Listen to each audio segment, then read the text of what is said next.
learning Moed Katan Tesvav Amud Aleph, starting at the top of the line. The full DAF here is really dedicated to determining the different practices of an Avel and what the sources are for the different practices of an Avel. And at the same time, for all these different practices, we want to know, are they all going to apply to a Mitzora, to the leper who's outside the camp, one of us Tzoras, let's say, and to a Menuda, somebody who is really excommunicated and two is sitting, let's say, on the outskirts of the community. So the Tashma right at the top, so we just said that an Avel is forbidden to get a haircut. And we said we learned that from the fact that after Nadav and Avihu were killed, Hashem tells Aaron not to let his hair go wild. So since he tells Aaron, which it means that he can cut his hair. So since Hashem told Aaron specifically to cut his hair, we infer from there that in a regular case of an Avel, it's forbidden to cut your hair. That's why Hashem had to specifically tell him it's permitted to cut your hair. So now the question we asked was regarding Menuda, somebody again who's excommunicated, and Mitzora, what are they allowed? Are they permitted to get a haircut? So Tashma, Menudin umitzoraim asurin l'saper ulachapes. So somebody again who's a Menuda and somebody who has tzoras are forbidden from getting a haircut and also forbidden from washing their clothes. And then once we bring down this brisa, we then just give the continuation of the brisa, even though it's not really relevant to our Gemara. The continuation of the brisa is Menuda Shemes. Let's say somebody is excommunicated and then he dies when he's still in Nidui. Beis Din Soklin Es Arono. So the Beis Din stones his coffin. So Rabbi Yehuda Omer, and Rabbi Yehuda I think this is an explanation, Lo Ya'amidu Alav Gal Avanim Kegalo Shel Achan. It's not as if they're stoning, meaning they're not putting a full mound of stones on top of his coffin, like they did to Achan. Achan was the one who in the times of Yoshua, who took from the booty of Yericho and was killed, and they put a mound of stones on him. So that's not what they would do. Ela Beis Din Shochin Umanichin Even Gedola Al Arono. Rather, they would just put one big stone on top of the coffin. Lilamedcha, and this teacher Shekol HaMisnadeh Umeis Beniduyav. Anybody again who was in Nidui and then it died when he was still in that status. Beis Din Soklin Es Arono. Okay, the next practice of Avelos that the Gemara wants to explore. Avel Chayav Ba'tifas Harosh. An Avel is obligated to wrap up his face, to really cover his face. The practice nowadays is no longer to follow this practice really of Avelos. Shulchan Aruch Ramah talk about it, but certainly in those times he was required to do so. Midika'amar le Rachmana li Cheskel velo tate al safam miklal dechuli alma mechayve. So many of the practices that we're going to learn, the way we're going to derive many of the different customs, practices of a mourner are from a prophecy in Yecheskel, where Hashem pretty much tells Yecheskel that his wife is going to die, and he's not really allowed to take place in do all these customs of mourning. And they're too similar to Aaron. Since Hashem tells him that you should do X, Y, and Z, we're going to learn from there that a normal, regular Avel is forbidden from those practices. So since Hashem tells Yecheskel, Lo tate al safam, really not to wrap up your mouth area, your face, so we learn from there that a regular Avel would wrap his face as a sign of mourning. So then Gemara continues, Menuda Mahu Ba'tifas Harosh. Again, somebody who's excommunicated, what is his status? Does he perform Tifas Harosh? Does he wrap up his face? Amar of Yosef Tashma, Vehein Misatvin V'yoshvin Kimenudin V'chavelin Achirachmu Alehem Min Hashamayim. This is quoting the Gemara in Tainus. We said after all the 13 fast days that you have for rain, if it has not rained at the end of that time period, so we pretty much say how the nation is in mourning. And one of the practices we say is hein misatfin, they wrap up their faces and they sit like a miduneb, like they sit like someone who's excommunicated, and they sit like someone who's an Avel until Hashem has mercy on them, gives them rain. So here too we see that the Menuda and has the same practice to wrap his face. So Amar le Abaye, but Abaye responds, maybe that's not the case. Dilma menuda lashamayim shiny dechamir. Perhaps that's not the case because maybe this case of the lack of rain and the mourning for that is different because it's menuda lashamayim. It's almost Hashem. It's not really an excommunication coming from the BAYT. It's really Hashem telling you, I'm angry at you and that's why I'm not giving you rain. So maybe that type of nidu is more extreme, and maybe only in that situation he'll have to do a tifas harosh, but a regular menuda would not have to do that. So it's unclear. So that it's unclear. And then the Gemara continues, Mitzora mahu batifas harosh. How about a mitzora? Does he have to take part in this practice? Tashma, the pasuk regarding the mitzora says Vi'al safam yateh.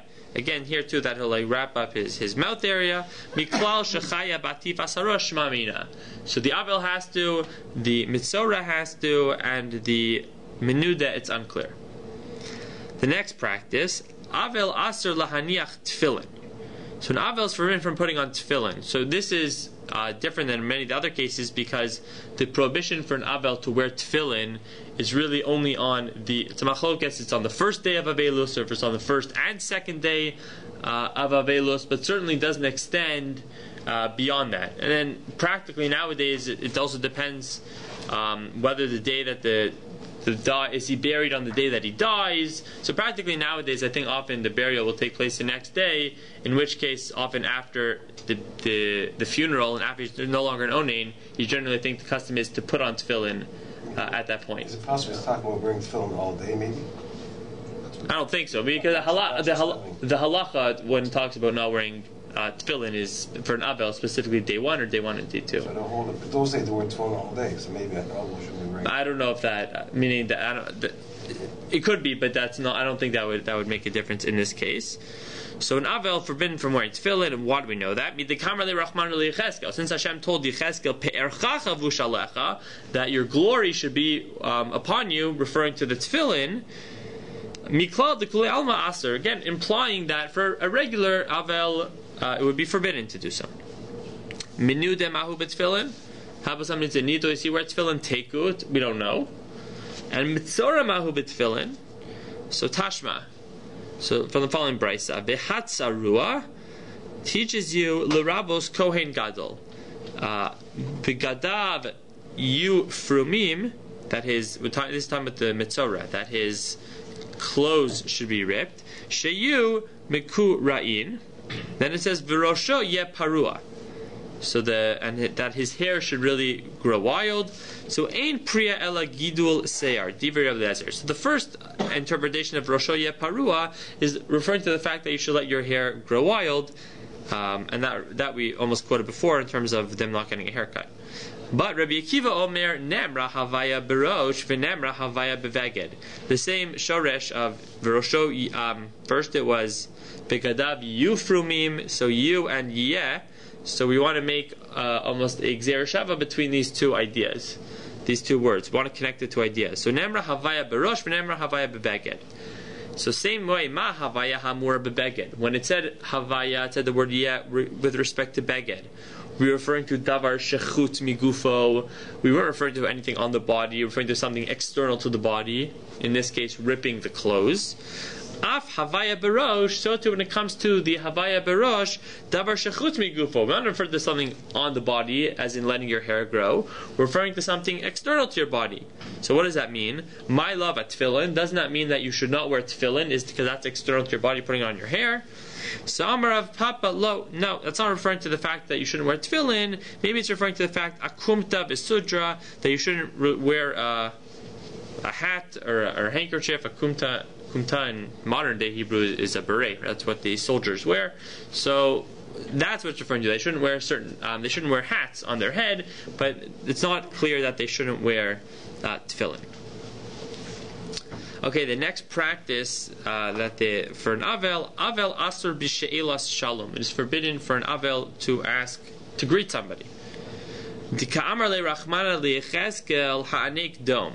Since Hashem told Yecheskel that he should remain silent.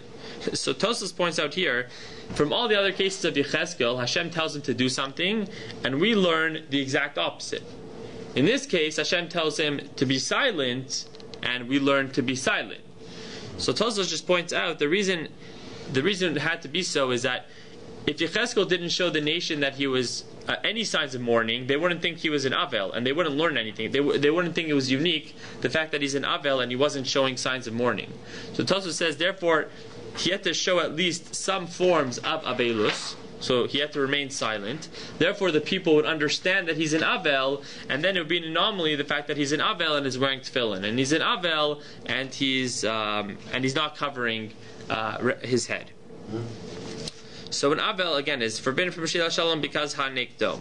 Menude Mahu B'Sheila Shalom. So Amar of Yosef, Tashma Uv'Sheila Shalom Sheben Adam Le'Chabeiro Kivnei Adam HaNezufim L'Makom. So to here we're quoting the same brisa with respect to the lack of rain and the practices of the people after it had not rained. So we said that people shouldn't greet anybody else like people hanezufim lemakom, people who are disgraced in front of God. So we're saying this seems to be a menuda, and a menuda, so seemingly a menuda wouldn't greet somebody else. And Amar le Aryai rejects this again, the same rejection. Dilma menuda l'shamayim shiny.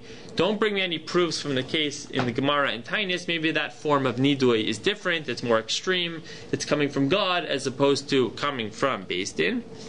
Again, Shani Dechamir.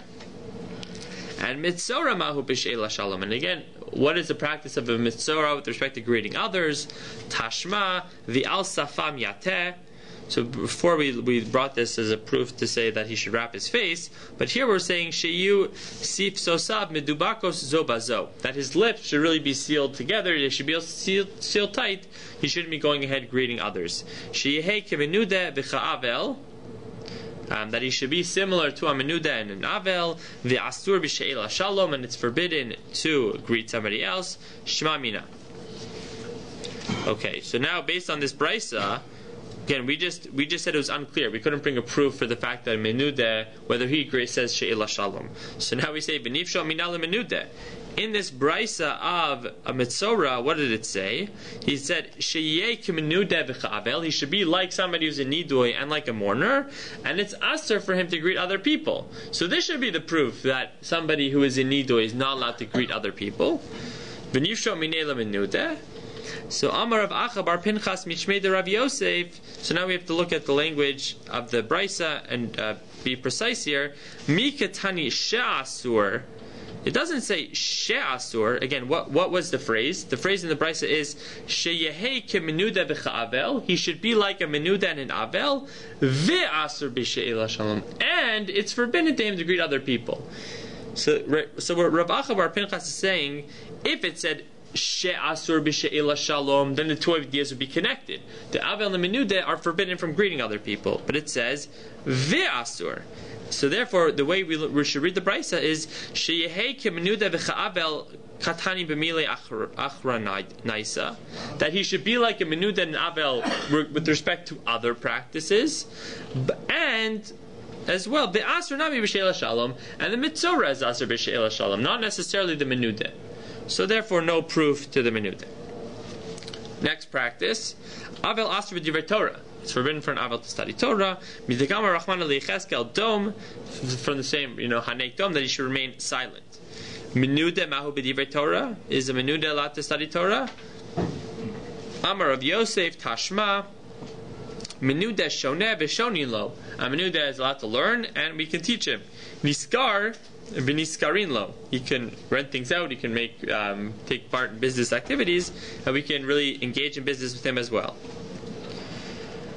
A muchram, however, lo shoneh v'lo shonin lo niskar v'lo niskarin lo. So a muchram, Rashi here tells us, it seems to be the step after menuda. Muchram, towards the bottom of the Rashi on the page, shemachrimin becherim la'achar shloshim yom la'achar hanidui. It seems like 30 days after he got nidui, it's one form of excommunication, then he moves on to being a muchram. That's the word probably more familiar to us, being, if somebody's put a cherem, they're excommunicated. So a muhram is not right. Lo shoneh. Sorry, shoneh here means teach. He don't teach, and we don't teach him. Lo niskar, lo niskarim lo. We don't really deal in business with him. Aval shonehu la'atzmo. However, he is allowed to learn by himself. Shelo yafsik es limudo. So he doesn't have any break from his learning. Ve'oselo chanus ktana bishvil parnasaso. And we make for him a small store that he can still have some sort of parnasa. Ve'amarav. And Rav said, Zevune Maya befikta da'arvos shmamina. So that means Rashi says pikta da'arvos is beshuk shel osamakom, that they can sell water in that in the marketplace wherever he's living. So what we learned from here, the question was, can a menuda study Torah? So yes, a menuda is permitted to study Torah based on this brisa. Mitzora mahu b'divrei Torah, and is a mitzora permitted to study Torah? Tashma. We quote the pasuk in Devarim, "Vehodatam levanecha v'livnei vanecha." You should inform your children. Yom asher mata lifnei Hashem Elokecha bechorev, the day that you stood in front of God on Chorev when you received the Torah. So we say, "Ma lahalan be'ema uvayira uveratas uvezeya." So too, when the Jewish people received the Torah, they were scared and they were in fear and they were shaking and they were sweating. Mikan Amru, from here we learn, Hazavin vehamitzorain ubo ale nidos mutarim likros bator nevim uksuvim ulashanos bemedrash v'shas uvahalachos uvagados ubale kiryan asurin shmamina. So we learn from here that Azav, somebody who has omissions, and Mitzora, somebody who has Tzoras, and somebody who slept with a Nida, so they are all permitted to study Torah. However, a Baal Keri, a man who had a semen emission, it's forbidden to study Torah. So the reason that a Baal carries Asur, Rashi tells us, Lefisha Balahem Machmas Simcha Vekalus Rosh. Since yes, he had an emission of semen because of happiness and lightheadedness, so there's no fear in him, so therefore he's not allowed to study Torah. But I guess we're saying all these other people, the Zav and the Mitzora, even though they might be Tameh, they still have this idea of fear and Ema, and therefore it's permitted for them to study Torah. It's funny that we give this perspective because the other source, I think it may come later, not for an Avel not to study Torah, is the fact that Torah is simcha for him. So here's like the exact opposite. Here we're saying they're allowed to study the well, we're not talking about the Ava here, we're talking about Mitzora. Mitzora is allowed to study because there's Ema for him. So we're saying that the Torah on one hand has this element of fear, but also has this element of simcha. So the next practice, Avel Asur b'tichboses. If Avel is forbidden from washing his clothes, tichsiv. So here the story is from Shmuel Beis, and it's Yoav coming up with this scheme to reunite Avshalom, who is David's rebellious son, with his father, because Avshalom had killed Amnon, who was his brother and one of David's sons, because Amnon raped Tamar. So Yoav came up with this whole scheme, and part of this scheme is he's asking this woman to dress up like a mourner and present herself in front of David. So Vayishlach Yoav tekoa vayikach misham isha chachama. So Yoav asks for a wise woman. Vayomer eleha, he tells her, hisablina, present yourself as a mourner. V'liv shina bigdei abel, wear the clothes of a mourner. V'al tasuchi shemen, don't anoint yourself in oil. V'hayid ki isha ze yamim rabim, and you should act like this for many days. Misabelas al meis. Sorry, how does this pasuk end? Va'is ki isha ze yamim rabim misabelas al meis. Okay, so since the pasuk says, I think we're learning it from the fact that it says, "Believe she not bigdei avel." We're learning from here that Avel doesn't wash his clothes. Okay, that's the proof that Avel doesn't wash his clothes. Menudin mitzurain mahem betichboses. Are they allowed to wash their clothes? We already saw this. This was the beginning of the DAF. Tashma menudin mitzuraim asurin lesaper ulachabes. They're forbidden from getting haircuts after washing their clothes. Shema mina. Okay, next practice. Avel chay b'kriya, and Avel is obligated to rip his clothes. Since Hashem told the children of Aaron, Lo tifromu, that you shouldn't rip your clothes, miklad dechule alma mechayvi, implies again, since that's the exception. When the death of Nadav and Avihu was the exception, they shouldn't rip their clothes, meaning a regular Avel should rip his clothes. Menu demal b'kriyat teku, we're not sure, unclear if a menuda has to rip his clothes. And mitzora mahu b'kriya tashma bigadav yufrumim, the pasuk with respect to Mitzorah says that his clothes should be ripped. Sheyihu mikurayin shma mina. The next practice. Avel chaya b'kfiyas hamita. An Avel is obligated to turn his bed upside down, to start on it, sleep on it during the week of Avelus. This too is no longer Shulchan Aruch Ramah talk about it, that we no longer have this custom nowadays. So the Tani Bar Kapara. So what do we know in Avel's Chai B'Kfiyas Amita? Demus Diyukni Nasati Bahem Uvavnosehem Havachtia Kafu Mi Tosehen. So he quotes the statement here. That Dimus Diukni Tati Behem, Rashi tells us B'Tselem Elokim Asat Adam, that he gave the image of God, gave to them Uvavanosehem, and in their sins Hafachtia Kafu Mitosein, I turned over their beds. So that's referring to the fact that an Avel should turn his bed over. Menude u'mitzora mahim b'kfiyas amita teku. We don't have any source. We're not sure whether they have to take part in this practice. Avel aser b'asiyas malacha. In Avel is forbidden from doing work on, from performing malacha. Dichsiv, the pasuk tells us in Amos, v'hafachti chagechem la'evel. I will turn their holidays to days of mourning. Machag aser b'melacha, the same way chag, a holiday is aser melacha. Af Avel aser b'melacha. So too an Avel is forbidden from doing melacha. Menude mal b'asiyas melacha. Somebody who's excommunicated, is he allowed to perform melacha? Amar of Yosef Tashma. Kisha amru aser b'asiyas melacha lo amru ela bayom aval balayla mutter. That when they said it is forbidden from doing malacha, that was only referring to the daytime, but at night it's permitted. V'chein ata motze b'menude u'ba'avel.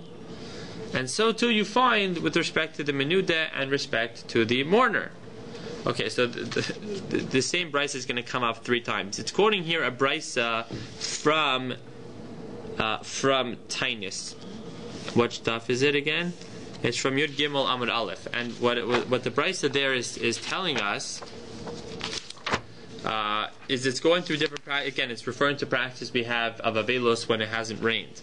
And what the brisa lists, it lists 3 different actions. It says Kishamru Aser b'melacha, they only said in certain cases. When they said it's Aser to wear shoes, leather shoes, it only applies in certain cases. And when they said it's Aser to wash themselves, it only applies in certain cases. And the brisa concludes V'chein ata motzei, and so too you find regarding the menuda and the Avel. So with that, let's go back to our Gemara. So what Rav Yosef did is he quotes that brisa, and he says when they said it's aser b'melacha, they only said that's only referring to the daytime, but at night it's mutter, and so too you find with respect to the menuda and the avel. So we say M'hai lava kulhu. So when the brisa concludes, and so too you find with respect to the menuda and avel, does not referring to all 3 cases that we mentioned there. And if that's true, okay, the 3 cases that are mentioned are malacha, rechitza, washing yourself, and ni'ilas sandal. So shouldn't that apply to all of them? We say lo asha'ara, and we're going to say this for all the cases. We say no. It's unclear. When it says v'chein ata moseh b'menuda v'avel, maybe that only applies to the cases of rechitza and the case of ni'ilas sandal, and maybe that doesn't apply to asiyas malacha, and therefore there's no proof. We can't learn anything from this brisa that tell you that a menuda can't do malacha. So then we bring this other case, Tashma, but this is the case we did see. Menuda shoneh v'shonin lo, a menuda he teaches and we can teach him. Niskar v'niskarin lo shma mina. But there we have a proof that he's allowed to engage in business, so he's allowed to do malacha. And mitzora mahu basiyas malacha teku. We don't know if a mitzora is allowed to do malacha. Avel asur burachitza. And Avel is forbidden from washing himself. Dichsiv v'al tasuchi shemen. Because Yoav told the woman that she should not anoint herself in oil, and from the fact that you can't anoint yourself, we learn as well that you're not allowed to wash yourself as well. Menuda mahu berachitza. Is somebody who's a nidui permitted to wash himself? So too here we're going to go that same brayso that we just quoted before. Amar of Yosef Tashma. Kisha amru aser berachitza. When we said it was aser and rechitza, lo amru ela kol gufo. That only applied to washing his whole body. Aval panav yadav raglav, washing his hand, feet, and face, mutter is permitted. V'chein ata motei b'menuda v'avel. And so too we find with respect to menuda and avel. So again, the Gemara asks, Mahila b'kulhu. Doesn't that refer to all the three cases? We say lo ashe ara. So too we can push it off. We say no. Maybe when it has that phrase, that's not referring to rechitza. Maybe it's referring to ni'ilas sandal and melacha. So no proof from there. Mitzora ma'u berechitza teku. We don't know with respect to a mitzora. Next practice, the last one from that brayso in Tainis. Avel aser b'ni'ilas sandal, to prevent him to wear shoes.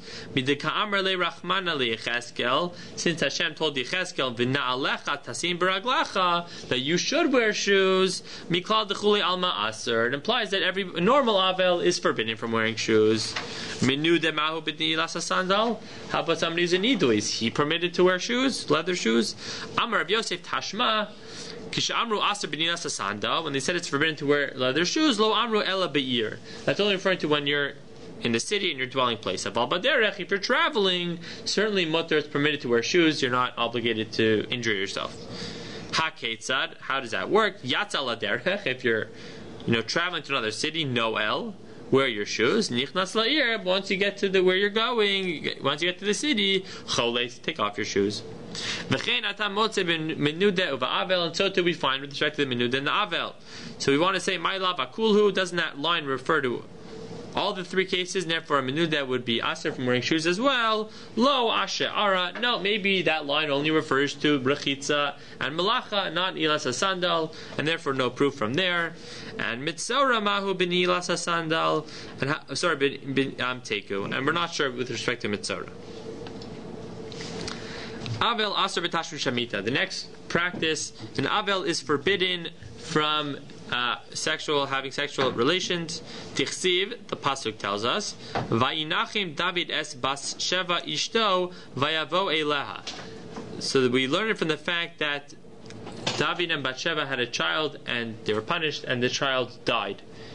And the pasuk says that David almost comforted Bathsheba afterwards, and he had relations with her, and they subsequently, Shlomo was born. So the fact that it says that he comforted her and he had relations with her, Michlal de Meikara Aser, implies that when she was in Abelus, when she was during that week, it was forbidden for her to have relations. Menuda Mahu B'Tashmi Shamita, Amar of Yosef. So how about menuda? Is he permitted to have tashmi shamita? Amar Yosef Tashma. Kol osan shanim shahayu Yisrael bamidbar menudin hayu. So it says all the years the Jewish people wandered in the desert, they were as if they were nidui. V'shimshu mitosehen. And we certainly know that the Jewish people had children in the desert. So therefore, it seems that a menuda is allowed to have relations. So Amar Lei, Abaye says, whoa, v'dilma menuda l'shamayim shayni dekil. No, maybe the fact that this isn't real nidui, it's only nidui from shamayim, because Hashem punished them, making them wander. So maybe it's more lenient, and therefore maybe it was permitted for them, but maybe somebody who's in nidui from Beis Din would be forbidden from having relations. So if you remember what we said before, kil v'hamart chamir. Before, when we talked about the menuda from Shamayim when it didn't rain, we said those were the chumras. Maybe those were, so therefore those were the chumras, but for a regular nidui, maybe they could be mekel. And here we're saying the exact opposite. So we're saying spooky, misafkalei. The truth is we don't know. We're unclear. It's unclear if menuda mishamayim is worse than from Beis Din or better. And since we don't know, zil hacha kamat chile, we're always going to reject what you're saying. So we'll always say no proof. Maybe it's more chamor and you can't learn. Maybe it's more kal and we can't learn from it. So we're pretty much saying that you can never bring a proof, a nidui from shamayim, to a menuda from Beis Din. So mitzora ma'u b'tashmi shamita. Is it mitzora allowed to have tashmi shamita? Tashma Tanya, the pasuk says, "V'yashav michutz lo halot," that he should sit outside of his tent. Sheyehei kemenuda v'cha'avel, that he shall be like a menuda and like an avel. Ve'asr b'tashmish shamita, and it's forbidden to him to engage in relations with his wife. Ve'ein ahalo ela ishto, and his tent is only referring to the fact that he's not with his wife. Shnamar lech emor lahem, right? With respect to the Jewish people receiving the Torah, a few days before they were not permitted to have relations with their wives, and then after they received the Torah, Moshe tells them, Shuvu lachem lo alechem, return to your tents, you can once again have relations with your wives. Shema mina. So seemingly that's this is telling you that a mitzvah is permitted. So v'nifsho nami lemenude. So why don't we use this as proof? This right here too. We said, what did we say? We said with respect to Tashmi Shamita, he should be like a Menuda and an Avel, the Aser Tashmi Shamita. So why don't we learn from here that Menuda also is forbidden from having relations? It's the same statement we had before. So Amarav Huna Breder Pinchas Mishmei Rav Yosef Miktani She Asur. It doesn't say he should be like a Menuda and Avel, and therefore it's asur to have tashmi shemita. It says ve'asur. So what it means is she'asur sheyehei kemenuda v'chavel b'mili achranaisa. He should be like an avel and menuda with respect to other matters. Ve'asur nami b'tashmi shemita. But the mitzvah himself is asur from having tashmi shemita. Okay, this is, I think, the last one of the day. Avel eino mishaleach korbanosah. An avel is not allowed to send korbanos to the Beis Hamikdash. The Tanya, the Brisa says, Reb Shimon Omer shlamim. What does shlamim mean? Bizman shehu shalim. At a time when he is shalim, he's complete. V'lo bizman shehu onein, not when he's in mourning. So here, onein really refers to the period before the burial takes place, but I think we're taking this phrase to mean the whole period of Avelus. Menude mahu sheyishlach korbanosav. How about a menude? Is he allowed to send korbanos? Rav Yosef tashma kolos anshanim shayishal b'midbar menudin hayu v'shalchu korbanosehen. Well, when the Jewish people were in the desert, they were in nidui and they gave korbanos, so that should be permitted. Amar le Abaye v'dilma menude l'shamayim shayni dekil. Maybe that was more lenient. Maybe having neither from Shemaim isn't so strict, and they could send korbanos. But a regular menuda maybe can't send korbanos. Get killed. V'hamart chamir. Before we said it was chamor. How now can we say it's lenient? Spooky misafkale. Again, we don't know. Is neither Mishamayim more strict or less strict? And therefore, umad chilai. So since we don't know, we can always reject any proof that comes from there. Mitzora mahu sheyishlach korbanosav. How about a mitzora? Is a mitzora permitted to send korbanos? Tashma, Titania. Ve'acharei taharoso, after he becomes tahor, achar prisha so min hameis. So shivas yamim yisaprulo. That 7 days will count for him. Elu shiva yemei sfiro. This refers to 7 days he has to count in order to him to become tahor. Uvayom ba'u el hakodesh el hachatzer hapnimis l'shareis ba'kodesh yakriv chataso. And it says on the day that and on that day he shall come to the kodesh, to the outside of the chatzer, and he'll bring his korban. Zo asiris ha'efa shelo divrei Rabbi Yehuda. And that's referring to the asiris ha'efa, the korban he brings. That's the opinion of Rabbi Yehuda. So I think we're learning from here that during the period of mitzvah be aser, only once he becomes tahor, it's permitted. But I think here Rashi, I'm going to leave this maybe for tomorrow because with the continuation, but it might be referring specifically to a Kohen. But we'll leave it at here with the korban. Okay, have a good day. Chodesh Tov.